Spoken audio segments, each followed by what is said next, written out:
मुझे समझ में नहीं आया। आज त्रिपाठी जी कह रहे थे जब गांधी जी अपना धोती फाड़ के पहन रहे थे तब संघ वाले और बीजेपी वाले क्या टोपी पहन रहे थे और पैंट पहन रहे थे। अरे जवाहरलाल नेहरू उस समय लेडी माउंटबेटन के साथ क्या कर रहे थे? जब गांधी जी धोती फाड़ कर पहन रहे थे तो जवाहरलाल नेहरू लेडी माउंटबेटन, अरे त्रिपाठी जी ये लेडी माउंटबेटन के साथ क्या कर रहे थे ये तो बता दीजिए। जब गांधी जी धोती फाड़ के पहन रहे थे, कपड़ा तो पेरिस से आयरन होके आता था नेहरू जी का। नहीं नहीं, आप गुस्साइए मत, आप ही ने छेड़ा है ये सब। अरे ये सब आप ही ने छेड़ा है बेकार का। जिसके घर में ही दोष हो दूसरे के घर में नहीं झांकना चाहिए। तो क्या निकला? अरे फोटो है मेरे पास, नेहरू जी लेडी माउंटबेटन के पैरों में बैठे हुए हैं और शर्ट पैंट पहन के बैठे हुए हैं। कौन सा? और ये राहुल गांधी कौन सा धोती फाड़ के पहना हुआ है? रोज टी शर्ट पहन के आता है, धोती फाड़ के पहनना। अब बैठ जाइए, बैठ, छोड़ दीजिए फालतू ये सब बातें मत करिए, छोड़ दीजिए। अरे गांधी जी तो गांधी जी थे, महान आत्मा थे, वो तो महात्मा थे। धोती फाड़ के पहन, राहुल गांधी कौन सा धोती फाड़ के पहना है? आप कौन सा राहुल गांधी ले आते? नहीं, राहुल गांधी कौन सा धोती फाड़ के पहना है? पूरा देश का धोती फाड़ा है इस गांधी परिवार ने और धोती फाड़ के पहना।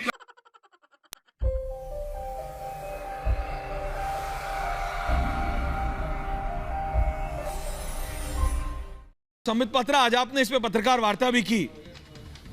मेरा कहना इतना है, two wrongs don't make one right. जो लखीमपुर में हुआ वो सही नहीं हो सकता, वो गलत है, गलत था, गलत रहेगा। लेकिन जो राजस्थान में हो रहा है उसके ऊपर चुप्पी, उससे कोई पूछेगा भी नहीं। अशोक गहलोत से कोई सवाल भी नहीं पूछा जाएगा। सौमित पात्रा, देखिए ऐश्वर्या जी, आपने सही कहा। केवल आपने नहीं बल्कि सभी नेताओं ने कहा है कि जो भी लखीमपुर खीरी में हुआ वो दुखद है, वो उचित नहीं है, नहीं होना चाहिए। मैंने भी आज अपने प्रेस वार्ता में कहा कि लखीमपुर खीरी में जो हुआ वो दुखद घटना है। बिल्कुल जो दोषी हैं दंडित होने चाहिए और हो भी रहे जी। याद करिए लखीमपुर खीरी की जो घटना थी, उस घटना के पश्चात किसान जो संगठन थी, किसान संगठन और प्रशासन दोनों ने बैठ करके बातचीत की। दोनों ने ये निर्णय लिया कि एक बिना किसी बायस के इन्वेस्टिगेशन होना चाहिए। दोनों का प्रेस कॉन्फ्रेंस भी मिला जुला हुआ, किसान संगठन के लोग भी बैठे, प्रशासन के लोग भी बैठे। एक अभी इन्वेस्टिगेशन चल रहा है, रिटायर्ड जज उसको हेड कर रहे हैं, गिरफ्तारी भी हुई है। ये सारे विषय जब चल रहे हैं तो हम क्यों इन्वेस्टिगेशन को बाधित करने का प्रयास कर रहे हैं? बहरहाल आप अगर वहां जाना चाहते हैं तो कोई बात नहीं है, ये एक लोकतांत्रिक देश है, कोई भी अपने विषय को उठा सकता है। मगर ये जो पक्षपातपूर्ण रवैया है, ये जो चयनात्मक, ये जो सिलेक्टिव एटीट्यूड है, आज प्रधानमंत्री जी ने भी मानवाधिकार स्थापना दिवस के दिन इस विषय को उठाया है कि यह भी एक तरह से मानव अधिकारों का उल्लंघन है यदि दलितों को आप बांटते हो क्षेत्रवार। कि राजस्थान का दलित अगर उसके ऊपर अत्याचार होता है तो उस पर आवाज नहीं उठाना है। हाँ, अगर आपके उत्तर प्रदेश के दलित के ऊपर अत्याचार होता है तो आप पॉलिटिकल टूरिज्म आरंभ कर दोगे।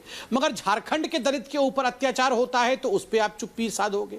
अगर कोई महिला महाराष्ट्र की है जहां एमवीए की सरकार चल रही है तो डोंबिवली और शाकीनाका के महिला के रेप के मामले को आप उठाओगे नहीं, उस पर किसी प्रकार से आप कोई वक्तव्य नहीं दोगे। किंतु अगर रेप का कोई घटना बीजेपी शासित राज्य में होता है तो आवाज उठना बनता है, वहां केवल आप आवाज उठाओगे। तो ये जो आपकी दोगलापन है, ये जो आप कहीं ना कहीं क्षेत्रवार बांट रहे हो, यह भी उचित नहीं है। आप देखिए, आज से थोड़े दिन पहले, आप याद करिए 15-20 दिन पहले दिल्ली हाईकोर्ट ने जो नॉर्थ ईस्ट में राइट्स हुए थे उसको लेकर एक बहुत महत्वपूर्ण सुनवाई की थी। दिल्ली के हाईकोर्ट ने कहा कि ये जो राइट्स हुए थे कहीं ना कहीं इसमें षड्यंत्र की बू आती है, ये सहयोग नहीं है, ये एक प्रयोग है, ये खुद दिल्ली हाईकोर्ट ने कहा है। तो स्वाभाविक है विषयों को चयनात्मक रूप से देखना, लोगों को जाके ग्राउंड में भड़काना और वहां एक अनरेस्ट और एक अराजकता के माहौल को पैदा करके वहां से वोट पाने की कोशिश करना, ये जो कोशिश राहुल गांधी, प्रियंका वाड्रा कर रहे हैं, ये पूरा हिंदुस्तान देख रहा है। मैं आज एक सवाल पूछता हूं, जगदीश मेघवाल, ये एक युवक है, हनुमानगढ़ का दलित युवक जगदीश मेघवाल की गलती क्या थी?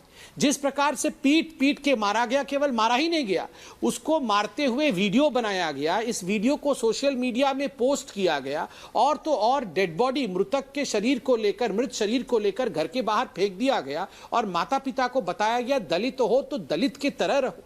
क्या फर्क है? क्या फर्क है एक उत्तर प्रदेश के दलित में और राजस्थान के दलित में? क्या राजस्थान का दलित दलित नहीं होता है?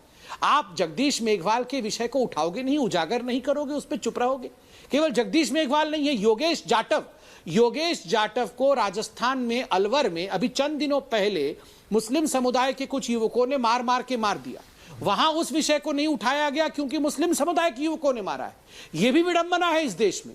अगर दलित को मुस्लिम समुदाय के लोग मारेंगे तो उस विषय को उठाना नहीं है क्योंकि तुष्टीकरण का दुकान बंद हो जाएगा, और अगर हिंदू समाज के लोग मारेंगे तभी उस विषय को उठाना है।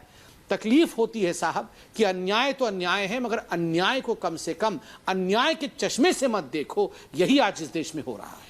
रुको जरा, सबर करो। ऐश्वर्या जी, मैं ये कहना चाहता हूं, जहां तक मानवाधिकार शब्द का प्रयोग है, मुझे दुख के साथ कहना पड़ रहा है, हिंदुस्तान में मानवाधिकार शब्दों का प्रयोग केवल एक वर्ग के लिए किया गया है।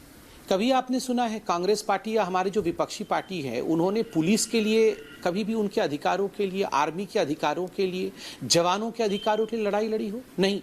अफजल गुरु हम शर्मिंदा हैं, तेरे कातिल जिंदा है।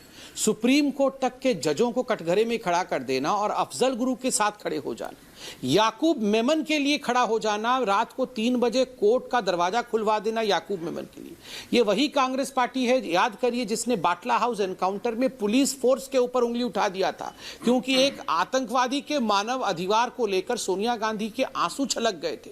सोनिया गांधी 3 दिन तक आतंकवादियों के शव को देखकर सो नहीं पाई थी। मगर मैं पूछता हूं, कभी सोनिया गांधी हमारे जो शहीद हो जाते हैं जवान, शहादत को प्राप्त जवानों के शव को देखकर एक पल भी रोई है सोनिया गांधी? आंसू आ ही नहीं सकते हैं क्योंकि हिंदुस्तान के लिए, हिंदुस्तान की पुलिस के लिए, हिंदुस्तान की आर्मी के लिए सोनिया जी के आंसू सूख गए हैं। उनके आंसू केवल अफजल गुरु, आतंकवादी, बाटला हाउस एनकाउंटर, 26/11 जैसे लोगों के लिए है। कसाब तक के लिए इनके लिए आंसू थे। तो ये क्या मानवाधिकार की बातें करते हैं? याद करिए, कश्मीर का विषय आज ज्वलंत है। जिस प्रकार से प्रधानमंत्री, उस समय तत्कालीन प्रधानमंत्री डॉक्टर मनमोहन सिंह का फोटो हम देखते थे, जो सेपरेटिस्ट लीडर थे, अलगाववादी लीडर थे, उनके साथ हम इनके फोटो देखते थे गले से गले मिले हुए। ये मानवाधिकार का अर्थ समझते हैं? कोई नहीं समझते हैं मानवाधिकार का अर्थ। मैं एक युवक का नाम ले रहा हूं, उस युवक का नाम है जितेंद्र बामनिया। जो वीडियो आपने दिखाया अभी जालोर का, आप जानते हैं उस युवक का नाम क्या है? जितेंद्र बामनिया को मारा गया। वो रामदेव कॉलोनी का निवासी है। जूतों से और डंडों से मारा गया, केवल इसलिए क्योंकि वो मंदिर में दर्शन करने जा रहा था। राजस्थान की सरकार ने क्या इसका संज्ञान लिया? क्या राजस्थान की सरकार ने यह कहा कि राहुल जी, प्रियंका जी, आप यहां आइए, इस दलित परिवार में भी एक रात गुजार के जाइए, इनको भी आप सांत्वना दीजिए? नहीं, हो ही नहीं सकता है। याकूब मेमन के लिए भाई बहन सब समय निकाल सकते हैं। अफजल गुरु हम शर्मिंदा हैं, उसके लिए जेएनयू में जाके जेएनयू के कुछ लोगों के साथ खड़े होकर नारेबाजी में हिस्सा ले सकते हैं, किंतु जो दलित परिवार आज पीड़ित हो रहे हैं राजस्थान के अंदर, राहुल गांधी उनके लिए समय नहीं निकाल सकते हैं। इन्हें तो चाहिए ही नहीं मानवाधिकार का बात करे। और जहां तक कांग्रेस पार्टी का सवाल है, कांग्रेस पार्टी के मुंह में आज दांत नहीं, कांग्रेस पार्टी के पेट में आज आंत नहीं। किस प्रकार से फिर से दांत उगाया जाए, फिर से किस प्रकार आंत लाया जाए, इसके लिए इस प्रकार की राजनीति वो भरसर करेंगे। हमें इस प्रकार की राजनीति से बचना है।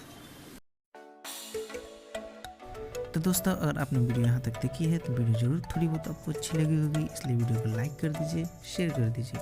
और ऐसे ही वीडियो अगर आप और देखना चाहते हैं तो मेरे चैनल को सब्सक्राइब कर दीजिए। धन्यवाद।